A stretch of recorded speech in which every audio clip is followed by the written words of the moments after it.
Welcome to Pop Law Podcast. I'm your host, Desiree, and I'm still not your attorney. Pop Law Podcast is a podcast breaking down all things pop culture and law. I am here at Advertising Week, New York, and I'm so excited to get season 2 kicked off with a very, very special guest. On this episode, I am sitting down with an executive whose background spans across finance, media, and technology. From running family offices to immersing himself in entrepreneurship as the co-founder of VoyageTV and the founder of artificial intelligence platform Latimer.ai. John Pasmore's commitment to leveling the playing field in schools and technology platforms is work that deserves to be celebrated. Welcome, John Pasmore. Thank you. Thank you for having me. Appreciate it. I'm so excited to have you. It is very exciting. I would love for us to take a deep dive into your AI platform. But before we get into the topic, bias in the machine, let's talk about some rapid fire questions so people can get to know you a little bit more. Okay. All right. I'm ready. All right. I promise these are not too difficult, but they get harder as we go along. Okay. All right. Sailing or swimming? Sailing. Okay. Why? More fun. Hopefully you could stay dry. The Isley Brothers or the Gap Band? The Isley Brothers. What's your favorite Isley Brothers song? Oh, taking it back. There's so many I can't even think of one off the top of my head, but they're classic. The catalog is big. I was about to say my favorite, but I'm having a mind blank right now because there's so many, and I'll remember after this, and then I'll be upset. All right. Tell me 3 words people would use to describe you. I guess it'd be a kind of a cliche to say like cool, calm, and collected, but a lot of people say that I'm pretty calm. So, do you believe that to be true? Cool, calm, and collected.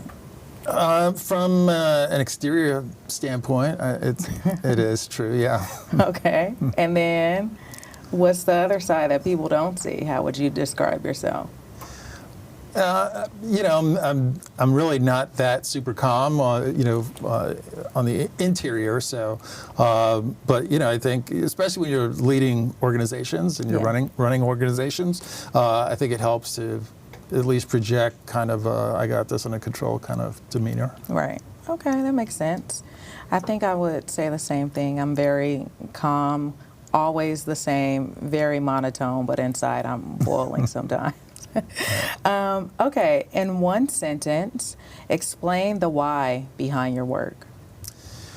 I have a teenager, and I thought that, young people should have AI without bias, without inaccuracies that they can trust. Okay. So, ChatGPT or BlackGPT? We were described as BlackGPT because we've trained up an AI model with additional Black and Brown history and content. And ideally we want kind of inclusive GPT. Yeah. And I say the BlackGPT, you kind of touched on it because I was, doing my due diligence, reading more about you and your platform. And I would love for you to go in more detail about what your platform is doing and the biases that it's trying to correct. But when I saw them calling it BlackGPT, I thought that took away from the work that you're doing, and that's just my opinion. But what do you think about that? I took it as a compliment. Okay. I mean, it's maybe a bit reductive in terms of what we want to do. When you get to the Latimer website, it says AI for everyone. So it's, we want to be inclusive. But a big part of what's excluded right now is Black culture, history.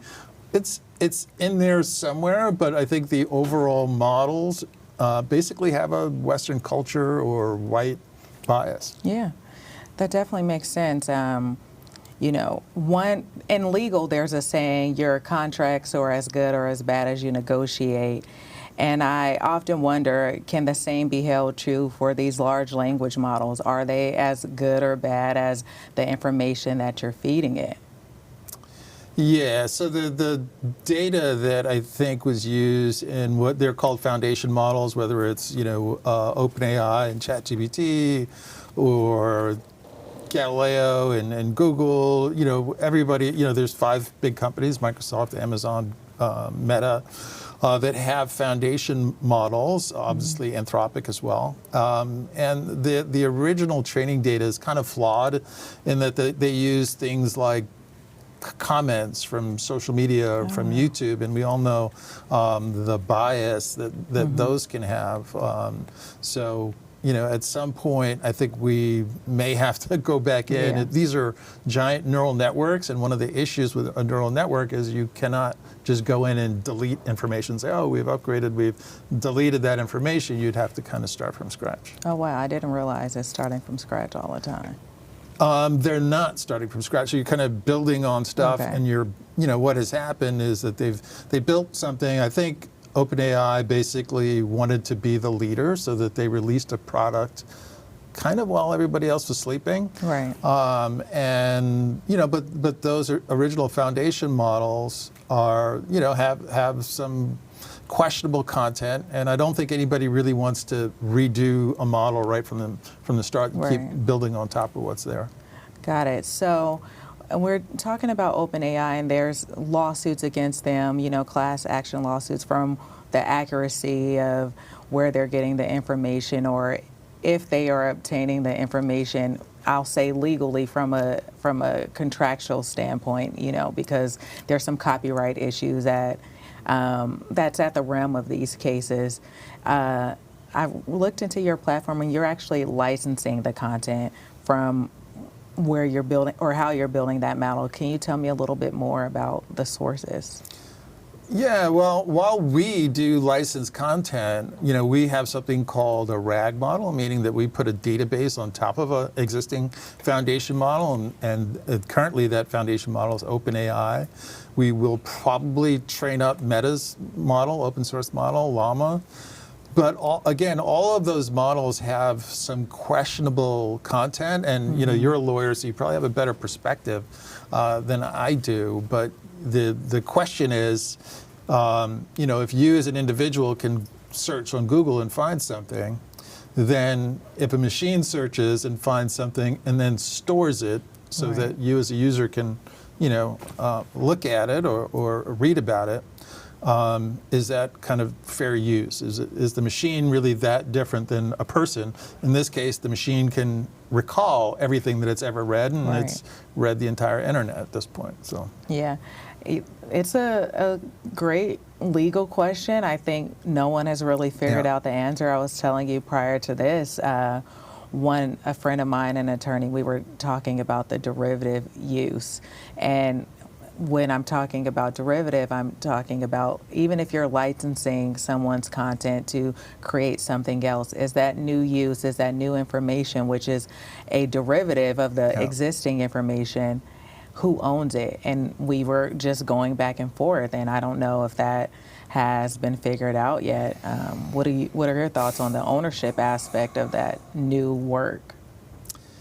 yeah, I mean, it's going to take the courts. This is a brand new kind of unthought of use of content. So whether you're a writer or a publisher or a content owner, we were talking earlier, like even if you're a newspaper, did you get the AI rights from your writer? Yeah. Or we actually have kind of a similar question, like even with a dissertation, which are generally, many are in the public domain.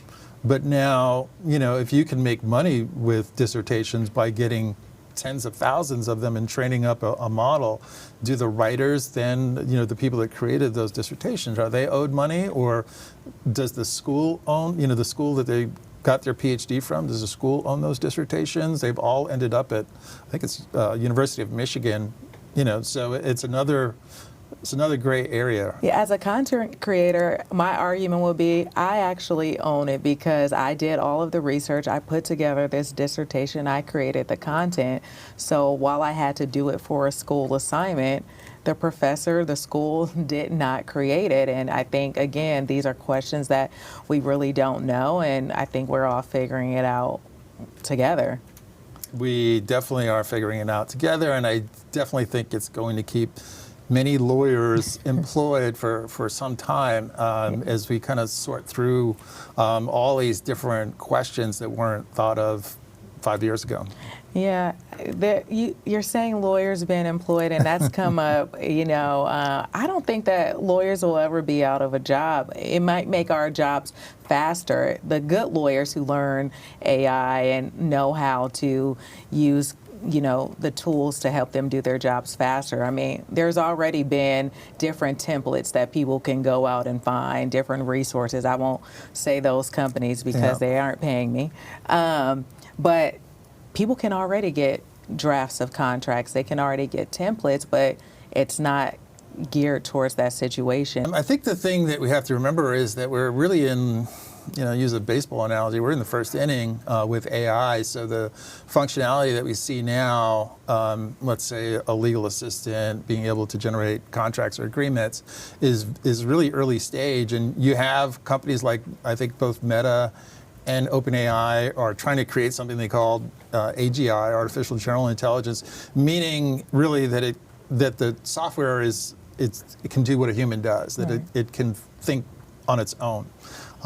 Whether that's a year from now or 5 years from now, but it's somewhere. Given the investment, I think we're seeing a tremendous amount of computer scientists, the best and the brightest, are being kind of absorbed by AI, and then.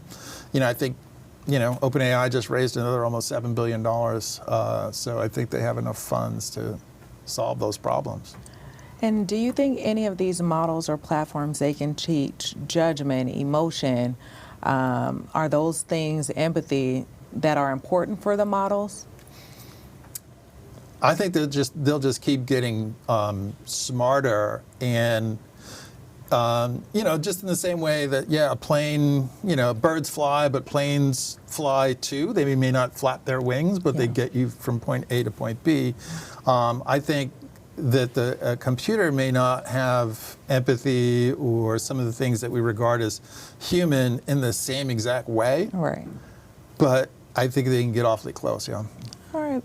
That's good to know. I mean, I think as we are going through the innings, and everyone has to do their due diligence and make sure they are embracing AI. I don't believe that it's going anywhere, right? And just know how to work with it, because if we took that stance, all jobs will be eliminated, right?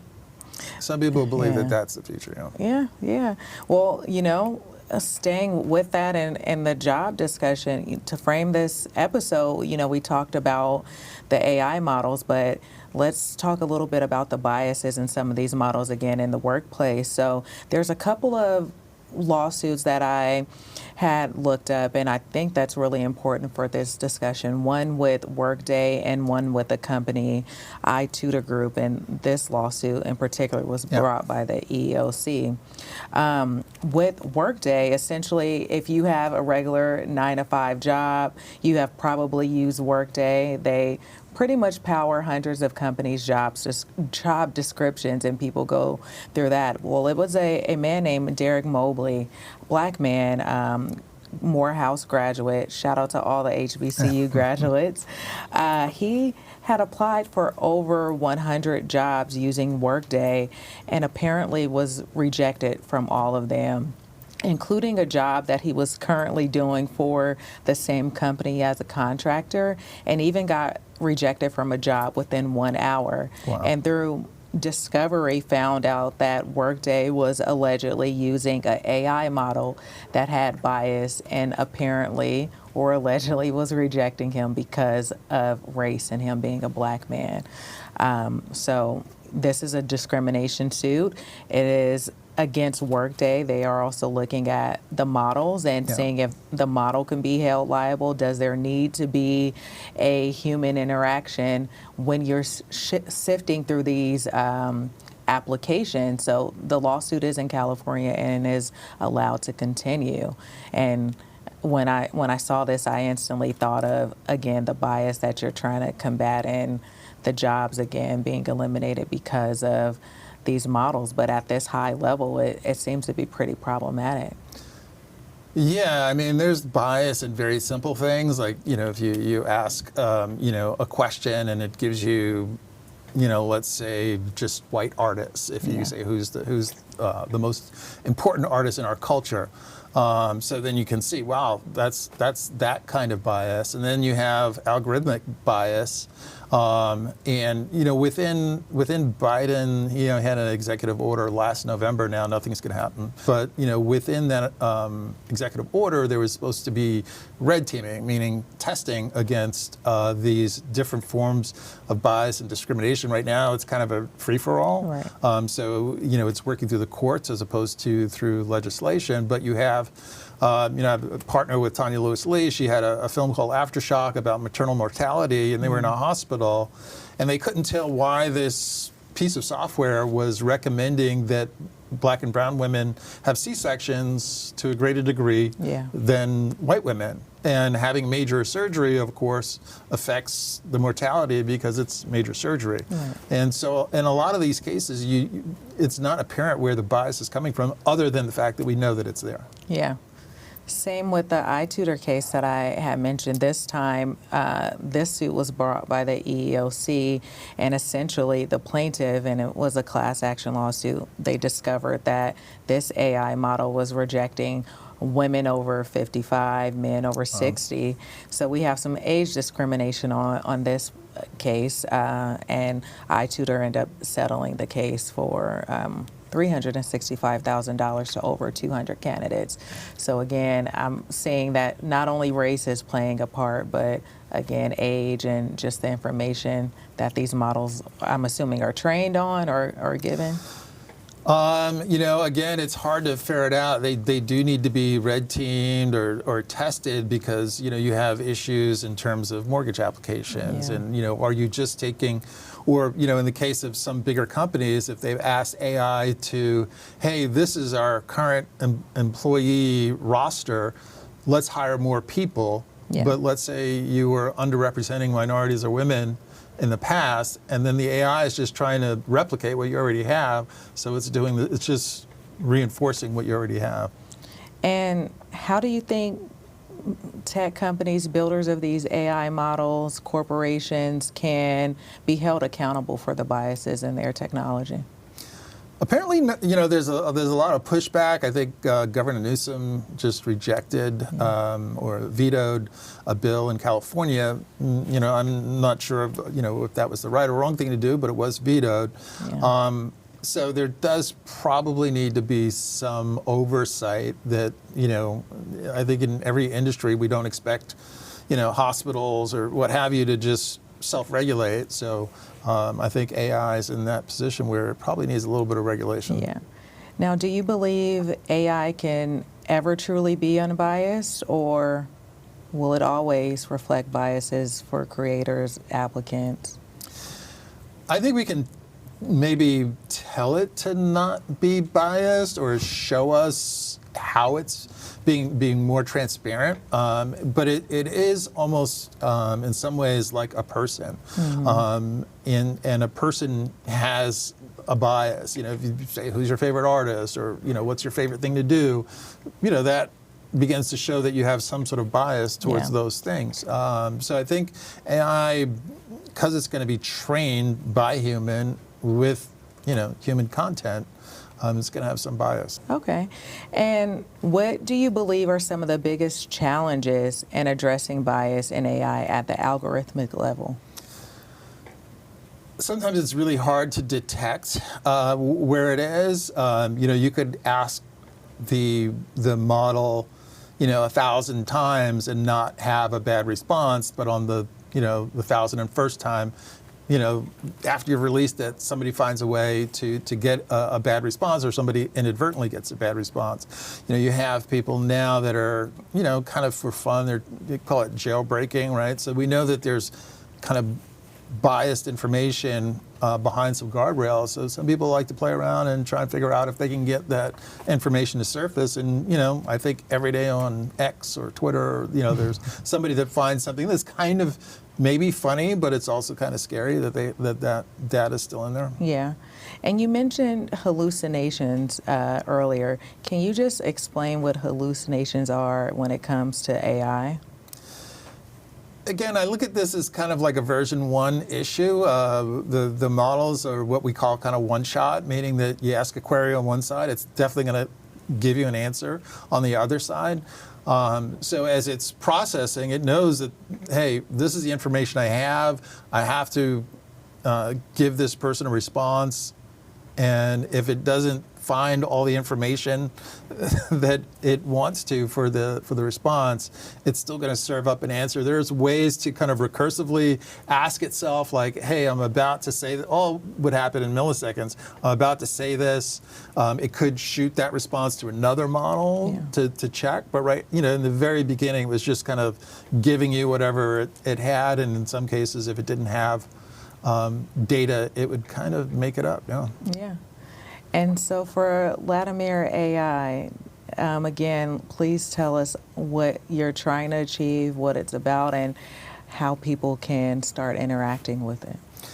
Go to Latimer.ai. I mean, it's open. A bunch of colleges and universities use it. Some healthcare companies. We're just getting started. I consider us a baby company, and that we launched. We formed the company last July. We launched in January of this year. So we're up and running, and again, what we did is we created a separate database. So when you have a query or a question, it goes to that database first to see, hey, can I answer this question from this new data? And what we've tried to do with our data is license it. Like we have a license with the New York Amsterdam News, the second oldest black newspaper in the United States from, I think it's 1924 to current. We have textbooks and dissertations and other public, information in the public domain. And what we're trying to do is, okay, this is factual. This is not comments from social media. So if it can answer a question from the data, and that is growing constantly, it will. And that's one way to eliminate inaccuracies. Yeah. Also, being factual, it has less bias because it's not like somebody's opinion. It's just presenting facts. But it's going to evolve. AI is going to continue to evolve. I mean, some people think weekly. So it's moving rapidly. And should the layperson be fearful of AI? I think people are better served by embracing it or using it or experimenting with it. Not everybody has a day-to-day use of AI, but there should be some disclaimers. I know people are already chatting with AI for mental health reasons, and that's probably premature. Yeah. I don't know if I want an AI model to tell me about my depression. Right. So again, they built guardrails to try and motivate people to maybe call a hotline if they get certain kinds of questions. Yeah. But it'll talk about anything, and you do have a lot of people that are lonely, and they find, hey, I can chat with a chatbot. It's different than the chatbot when you used to call and call your insurance company or your power company. It's not that kind of chatbot. It's way more intelligent. Okay. And for the people who are not using it, what are some other ways that they can use AI and not be fearful? We see mental health. I use it sometimes if I have a legal letter to send out just as a framework, and then I go back and revamp it. So I know those cases, some people I know have used it for pitch decks. Yeah. Pitch decks are great. It'll kind of whip up your pitch deck in a matter of seconds if you need that kind of thing. I just started using an AI assistant. Okay. It's kind of uneven, but getting there. So these are called kind of agents. They kind of do like one thing as opposed to ChatGPT or Latimer, which can do a broad range of things. And these agents, you'll see more of them. We built some software for a healthcare company that actually creates call center scripts on the fly. So they punch in somebody's phone number, somebody's about to call somebody, and it creates a script, immediately that's personalized to that individual. The next stage, and we've said it already, is that look, I know that you're having a human being read the script, but the Right. AI can read the script and it can respond regardless. If the person says, well, what's the weather today? Something completely random, the AI can still understand what the person said. It probably knows where the person is, can tell Right. them, answer that, and get right back on track. So, we see in certain industries like that, and call centers, you'll probably see pretty rapid adoption. Okay. Yeah, I think, it can be harmful to people in some cases, at least from the job elimination standpoint. But as we're saying, embrace it and figure out how to navigate through it so you can remain employed. And then just take advantage of the tools and the resources as well. Yeah, I mean, a refrain that I hear often now is that you're not going to be replaced by AI. You're going to be replaced by a person who's really adept at using AI. So maybe that's a better way of thinking about it, that you're maybe not competing directly with AI, but you're competing with other people that have embraced AI. So I love that as one of the takeaways from our conversation. Embrace AI, or you will be replaced by a person who knows how to use it, not necessarily the AI model itself, at least in the first and second inning that we're in, right? Yeah. What are 2 additional takeaways that you will give people to embrace AI? I would just think of it like, and we've started with Siri and Alexa, these kind of personal assistants that maybe weren't so great, but it's going to empower you to have a personal assistant at some point that knows you pretty well. And then, so there could be really good health impacts to that in terms of, if you have something to monitor or if you just want to eat better. It's like having, an advisor kind of in your pocket. It's going to be in your phone with you 24/7. Most people kind of live with their phones 24/7 nowadays. So imagine, your phone is pretty smart. They say it's probably, more powerful than some of the computers that put, Apollo on the moon. And now it's going to have access to, really, really smart artificial intelligence. Right. And that just triggered something for me, and then we'll do our final words. Okay. Concerns about privacy. I know everyone's talking about privacy. They don't want the models to know their personal information, which is probably already on the dark web, right? All the breaches that are happening across different companies. But people who have fear of using these AI models because it'll know their personal information, what are your thoughts on that? I would say that's kind of a legitimate concern. Obviously, we take privacy very seriously as a company.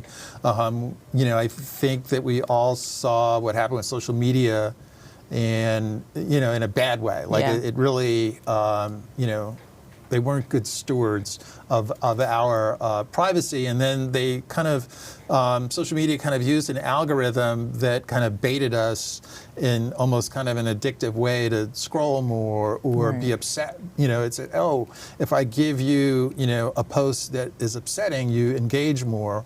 Well, that's not really a healthy thing to do. So we do have to be careful. Yeah.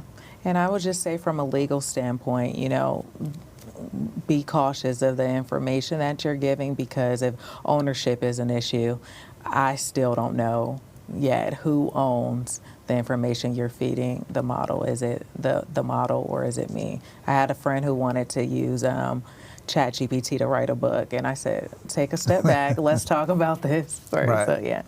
So well, it was great to have you on. Please, again, let us know where people can find you if they have any questions, if they want to interact with your model. All the socials. Latimer.ai, and then certainly I spent a lot of time as a business person on LinkedIn and Instagram, John Pasmore. So I'm in there. Twitter, X, I guess it is now. So X. Right. Yeah. Well, it's great to have you on. This was a fun conversation. I would love to continue it, and we'll see what new updates happen to AI while we were filming this episode. Right. I'm Desiree Talley. This is Pop Law Podcast.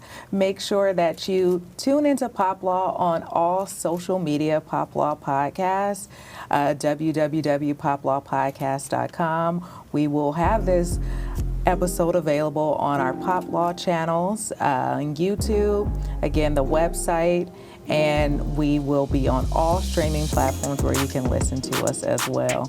Thank you so much. Pop Law Podcast Season 2 at Advertising Week. Bye.